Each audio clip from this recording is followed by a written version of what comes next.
Dans cette vidéo, je vais vous montrer ce que vous devez faire quand vous créez votre base MySQL, en fait, votre base de données pour installer votre blog. Donc quand vous êtes sur le serveur d'OVH, vous cliquez sur hébergement. Ensuite, vous allez sur base de données SQL, vous cliquez sur gestion SQL.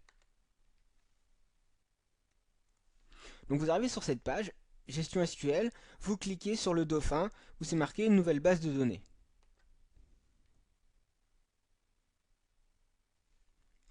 Donc ici, on va vous demander justement de créer une nouvelle base de données.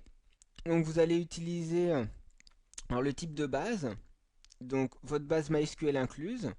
Ensuite, dans le nom de votre base, vous allez mettre soit ce qui est marqué entre 3 à 6 lettres et des chiffres. Ensuite, vous cliquez sur valider. Donc vous arrivez à nouveau sur cette page gestion SQL et vous voyez vous avez un message en vert qui dit l'opération a été exécutée avec succès, la modification sera effective d'ici quelques instants. Et donc là vous voyez, vous aurez le nom, enfin votre base qui va apparaître ici. Le serveur, donc le nom de votre serveur site ici, et que vous êtes bien sur une base de données MySQL 5.1. Donc là c'est au moment où je fais la vidéo, peut-être que vous ce sera différent. Donc là OVH va vous envoyer également un email pour vous donner votre mot de passe pour votre base de données, ainsi que le serveur et votre identifiant. Alors au besoin, vous pouvez aussi changer votre mot de passe, donc en cliquant sur mot de passe, ou alors ici, en fait. Donc vous cliquez dessus,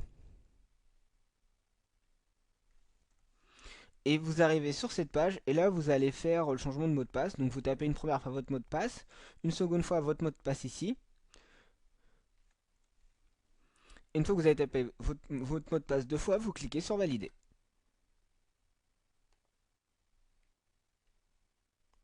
Et vous revenez à nouveau sur cette page, donc gestion SQL, et avec le message en vert, l'opération a été exécutée avec succès, la modification sera effective d'ici quelques instants. Donc là, vous venez de créer votre base de données, et ensuite les informations, c'est-à-dire la base de données qui est ici, le nom du serveur, et votre mot de passe que vous avez créé, c'est ce que vous allez utiliser dans le fichier wp-configuration lorsque vous allez finaliser l'installation de votre blog WordPress.